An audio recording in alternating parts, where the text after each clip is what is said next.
Buenas noches, vamos a presentar un poquito acerca de este video, vamos a hablar un poquito acerca de la mujer en la antigua Grecia, lo que hemos visto a lo largo de estas 6 semanas en el curso de la historia del pensamiento, la maestría de historia del pensamiento, la mujer en la antigua Grecia, ¿no? Primero que nada, poner un poquito el contexto, entender la dinámica del contexto histórico, traspolarlo al día de hoy. No lo podemos encuadrar en un mismo o enjuiciar en un mismo contexto, ya que pues no podría encuadrarse como una pieza de rompecabezas que no puede embonar, porque la dinámica de aquel entonces, a más de 2600 años, a la actualidad prácticamente es completamente diferente.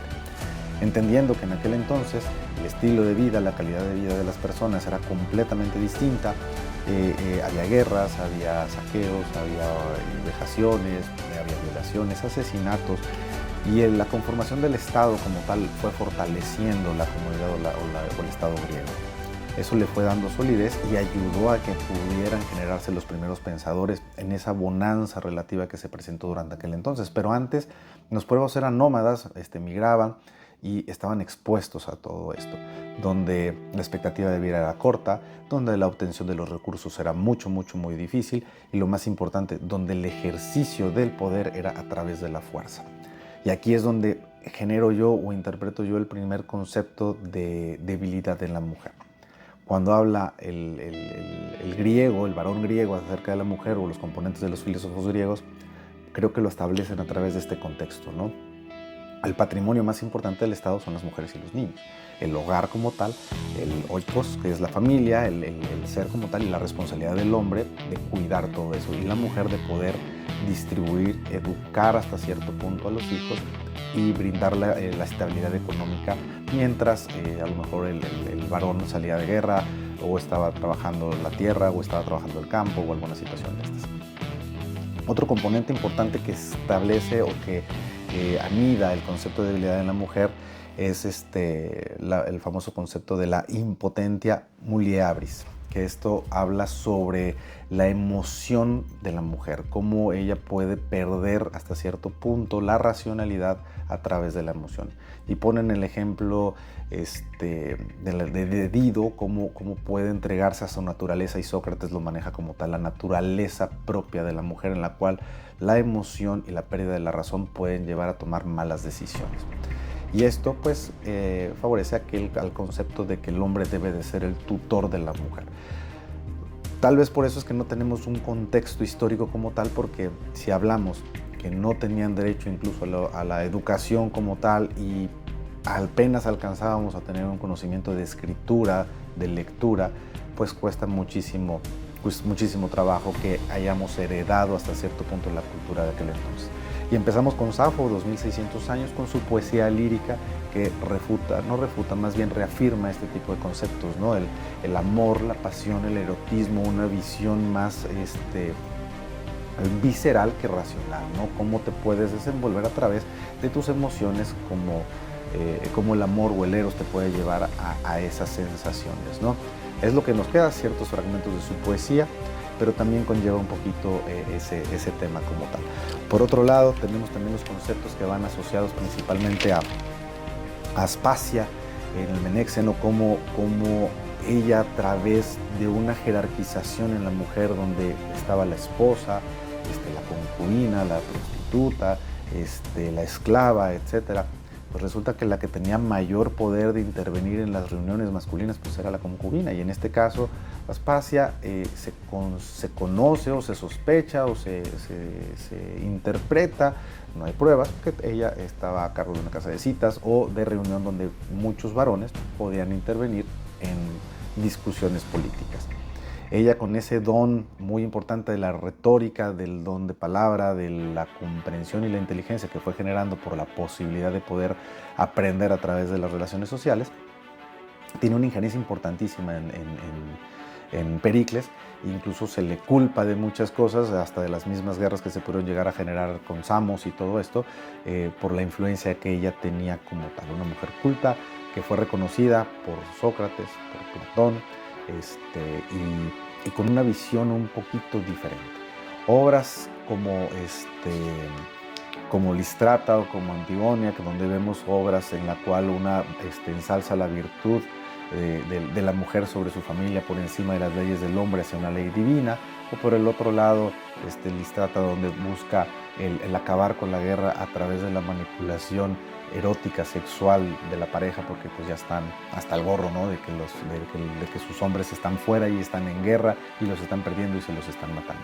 Al final todas estas partes hablan sobre la gran importancia y influencia que tienen las mujeres sobre el actuar político. Muy por debajo del agua, porque no hay un reconocimiento como tal, pero desafortunadamente gran parte de las obras que tenemos son a través de la voz masculina. Obras en las cuales el que habla o el que interpreta la figura más femenina es un varón, en donde pues, no sabemos realmente si hay una influencia directamente de una mujer para poder interpretar la visión cosmológica de la mujer en aquel entonces, ¿no?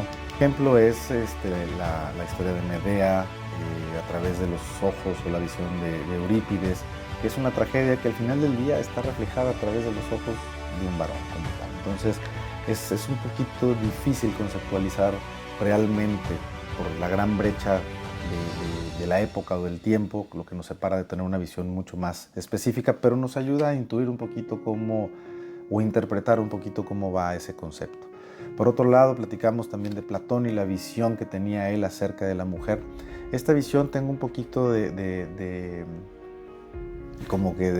pensamientos encontrados, porque veo a un Platón en una forma protocomunista, utilitarista, en donde realmente no le interesa el hombre o la mujer como tal, sino busca un bien mayor para el Estado, ¿no? Entonces, si tú eres un elemento bueno para el Estado, te voy a reconocer como tal porque me das ese beneficio, pero si no lo eres lo suficiente, pues a lo mejor tú regrésate a tus cosas, ¿no? Porque el concepto de la mujer en el plano griego, en el cual tu trabajo, tu responsabilidad es la casa, es el hogar, el tejer, la crianza de los niños, si tú no tienes una función realmente óptima en un escalón del gobierno, pues no me sirves, ¿no? Regrésate a donde tienes que estar.